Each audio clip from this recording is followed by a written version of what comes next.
Setelah sekian lama terpisah oleh takdir dan jarak, tirai penantian akhirnya tersingkap. Di puncak kekuasaannya sebagai bendahara agung Mesir, Nabi Yusuf alaihissalam tidak pernah melupakan keluarganya di Kanan. Dengan hati yang lapang dan penuh kerinduan, beliau mengutus rombongan untuk menjemput seluruh keluarganya.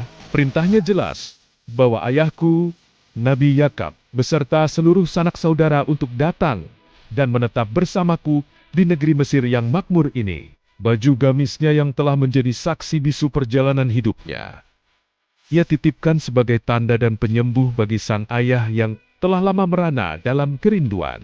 Kabar gembira ini pun menjadi awal dari sebuah reuni agung yang telah ditakdirkan oleh Sang Pencipta. Perjalanan panjang dari Kanaan menuju Mesir pun dimulai. Rombongan besar itu bergerak melintasi padang pasir, membawa harapan dan doa yang tak henti-hentinya dipanjatkan. Di barisan terdepan, Nabi Yakub dengan mata yang telah buta karena tangis kesedihan, terus mencium aroma Yusuf yang terbawa angin.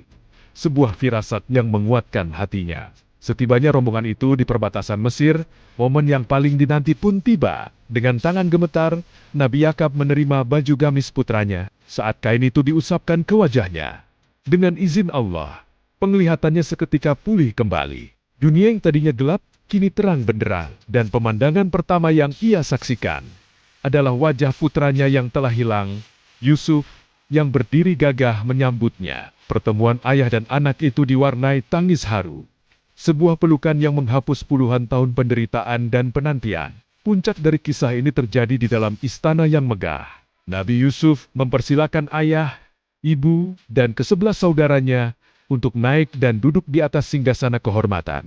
Dalam suasana yang penuh hikmat dan keagungan, mereka semua, termasuk ayah dan ibunya, menundukkan kepala sebagai tanda hormat yang mendalam kepada Yusuf. Pada saat itulah, sebuah fragmen dari masa lalu terlintas kembali dengan jelas di benak Yusuf. Mimpinya semasa kecil, di mana ia melihat 11 bintang, matahari, dan bulan bersujud kepadanya, kini telah menjadi kenyataan yang nyata di hadapannya. Ke-11 saudaranya adalah bintang-bintang, sementara ayah dan ibunya adalah matahari dan bulan. Semua terjadi sesuai dengan ketetapan ilahi, sebuah bukti nyata akan kebesaran dan kekuasaan Allah Subhanahu wa Ta'ala yang mengatur segala skenario kehidupan.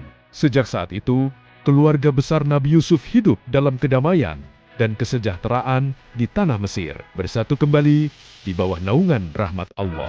Di tengah kebahagiaan itu, Nabi Yusuf tak henti-hentinya memanjatkan syukur. Ia merefleksikan kembali perjalanan hidupnya yang luar biasa. Dari seorang anak yang dibuang ke dalam sumur, dijual sebagai budak, difitnah hingga dipenjara, hingga akhirnya diangkat menjadi penguasa yang dihormati.